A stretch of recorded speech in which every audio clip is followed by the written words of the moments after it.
Nesse exato momento, várias correntes elétricas estão passando por dentro da sua cabeça. O simples fato de você estar ouvindo a minha voz e vendo esse vídeo gera uma tempestade de correntes elétricas no seu cérebro que resulta em pensamentos, emoções e consciência. Pode até parecer mágica, mas não é. O que temos dentro de nossas cabeças é um órgão de complexidade única no nosso planeta, que a partir do caos de milhares de correntes elétricas interagindo, produz nossa experiência de viver no mundo. O que normalmente chamamos de cérebro, na verdade tem o nome de encéfalo. O cérebro é só uma parte do encéfalo, junto com o cerebelo e o tronco encefálico. Se o encéfalo fosse uma parede, os neurônios e as células glia seriam seus tijolos. Nosso encéfalo possui cerca de 86 bilhões de neurônios, conectados por milhares de ligações. Diferentes partes do encéfalo estão envolvidas em diferentes funções biológicas, cognitivas, sensoriais e motoras. Mas nem sempre temos uma área só envolvida, pois vários dos nossos feitos envolvem o funcionamento conjunto de várias partes do encéfalo ao mesmo tempo. Além disso, em caso de danos a uma área, outras áreas podem retomar parcial ou totalmente funções prejudicadas. Diferente do que se diz por aí, nós não usamos só 10% do nosso cérebro. Nós usamos ele todo, quase o tempo todo. As nossas funções psicológicas estão interligadas de uma maneira muito complexa com o tecido neural. Um exemplo que ilustra isso de maneira drástica foi o caso de Phineas Gage. Gage era um americano comum que trabalhava como operário na construção de ferrovias. Durante a explosão de um rochedo, Gage sofreu um acidente grave, no qual uma barra de metal perfurou profundamente a sua cabeça, danificando principalmente o lobo frontal do seu cérebro. Apesar disso, Gage sobreviveu ao acidente, mas algo havia mudado nele. Aquele homem que era considerado competente, equilibrado e cooperativo pelos colegas, se comportava agora de maneira agressiva, rude e impaciente. Os colegas de Gage disseram que ele não era mais o mesmo. A lesão neural resultou em uma mudança duradoura na sua própria personalidade. Outro caso impressionante de como lesões cerebrais podem mudar a mente e o comportamento das pessoas foi o caso de um professor americano. Ele passou a exibir inesperadamente uma obsessão por sexo e também tendências à pedofilia, apesar de nunca ter exibido qualquer tendência semelhante antes. Depois de ser preso por crimes que cometeu, passar por diferentes tratamentos e começar a reclamar de uma dor de cabeça, foi descoberto que o professor havia desenvolvido um tumor do tamanho de um ovo de galinha, em uma região do cérebro responsável pelo autocontrole e julgamento moral.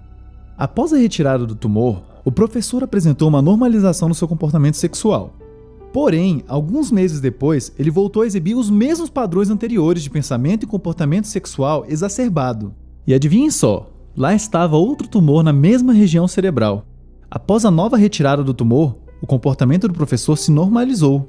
Ainda mais chocante do que pensar que existem diversas correntes elétricas percorrendo seu encéfalo o tempo todo, mesmo enquanto você está dormindo, é pensar que mudanças na estrutura do encéfalo podem mudar radicalmente aquilo que normalmente consideramos parte das nossas essências, como nossa personalidade e condutas morais.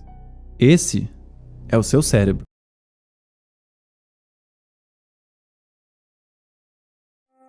Algumas pessoas são mais atentas de um modo geral, outras pessoas são bem desatentas. Quando uma pessoa possui uma capacidade muito menor que a maioria das pessoas da sua idade e isso a prejudica muito, é possível que seja um caso de TDAH.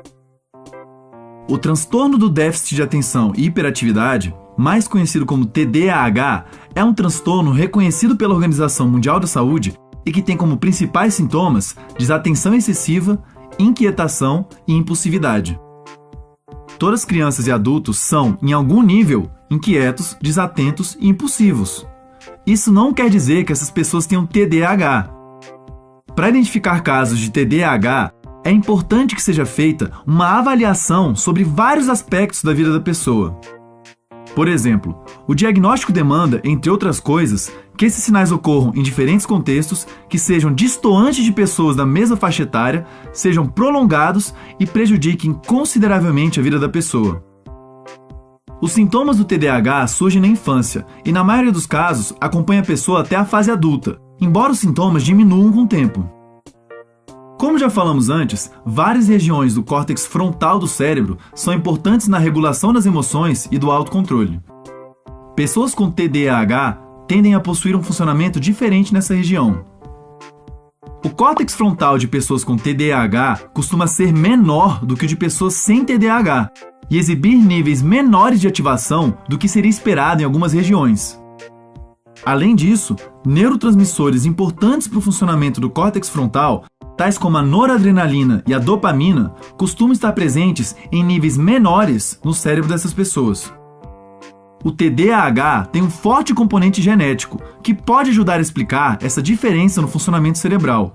Por exemplo, parentes de pessoas diagnosticadas com TDAH têm uma chance muito maior de também ter TDAH do que parentes de pessoas que não têm TDAH. Mas, ao que tudo indica, os genes resultam em uma predisposição para desenvolver o TDAH, embora outros fatores também possam ser importantes, tais como o consumo de drogas por parte da mãe durante a gestação. Um dos recursos mais comuns no tratamento do TDAH são medicações baseadas em um composto químico chamado de metilfenidato e comercialmente conhecido como Ritalina. A Ritalina tende a deixar a pessoa com maior autocontrole e concentração do que é normal para ela, e geralmente não leva a efeitos colaterais ruins. Essa é uma das razões pelas quais há tanta procura por remédios como esse. Mas o uso inadequado pode levar a efeitos colaterais como dores, enjoo, insônia e outros.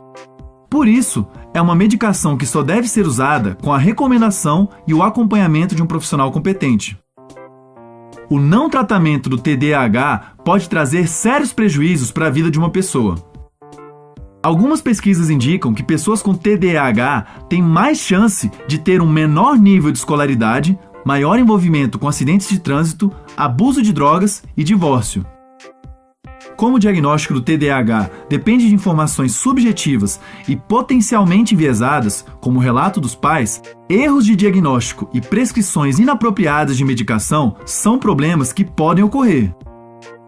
Mas realizar diagnósticos e prescrever medicações não são um problema. O problema é fazê-los de maneira inapropriada, assim como seria no caso de qualquer outro transtorno. Nas condições ideais, o diagnóstico e a medicação podem ser muito úteis. Com um tratamento adequado, boa parte das crianças chegam à fase adulta com menos dificuldades e melhor adaptadas aos meios em que vivem.